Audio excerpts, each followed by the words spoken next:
There are moments in war where survival and duty split in opposite directions, where the safest choice is surrender and the bravest choice guarantees death. On a frozen hilltop in northern Italy, on December 26, 1944, one American officer faced that exact moment. Lieutenant John R. Fox knew the enemy was coming. He knew his position was exposed, and he knew that what he was about to request would likely kill him. Still, he picked up the radio. When people talk about World War II, Italy is often an afterthought. Normandy dominates the memory, the Ardennes steals the spotlight, but Italy was different, slower, colder, and brutally unforgiving. By late 1944, Allied forces were grinding their way north through mountains and medieval villages, fighting an enemy that refused to break. Winter had set in. Snow choked supply lines. Fog swallowed entire units.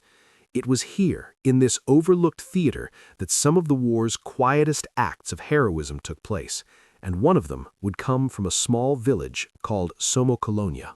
Lieutenant John R. Fox served with the 92nd Infantry Division, an all-black unit in a segregated U.S. Army.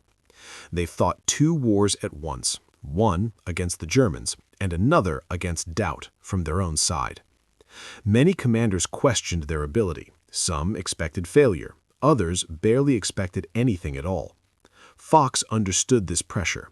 He was a forward observer, the man who went ahead of the lines, climbed high ground, and called in artillery fire while exposed to enemy fire. It was one of the most dangerous jobs on the battlefield, and on December 26th, it would become a death sentence. The German assault came before sunrise. Under cover of darkness and snow, enemy troops surged towards Somocolonia, catching American forces off guard.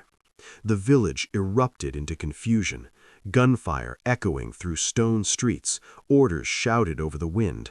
American infantry began to fall back.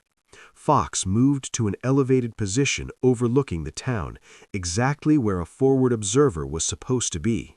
From there, he could see everything, and what he saw was terrifying. German troops were advancing fast, too fast. If they broke through, they would roll over the remaining American positions. Fox radioed artillery coordinates. The guns answered. As shells slammed into German positions, American soldiers below continued their retreat.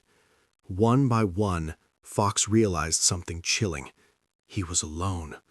The Germans were getting closer. His position was no longer defensible. Escape was nearly impossible. But Fox stayed. He adjusted his coordinates again, bringing the artillery closer.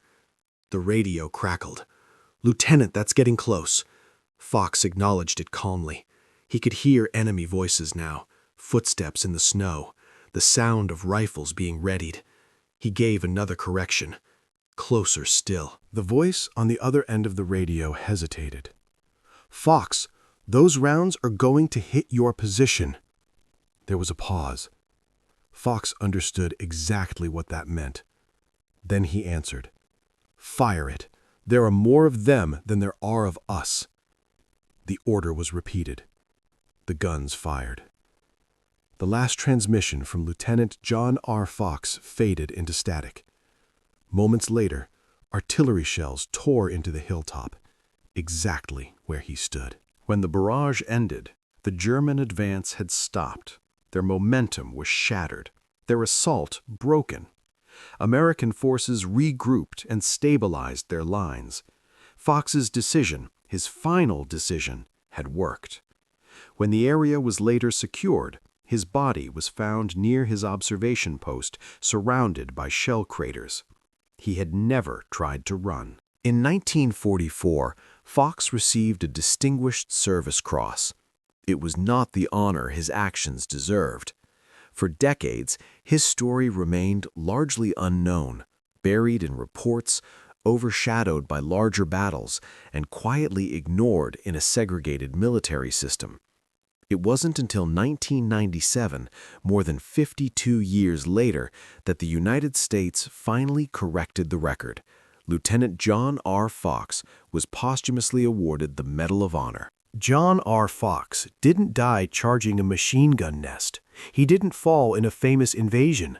He died alone on a frozen hill, speaking into a radio, choosing sacrifice over survival.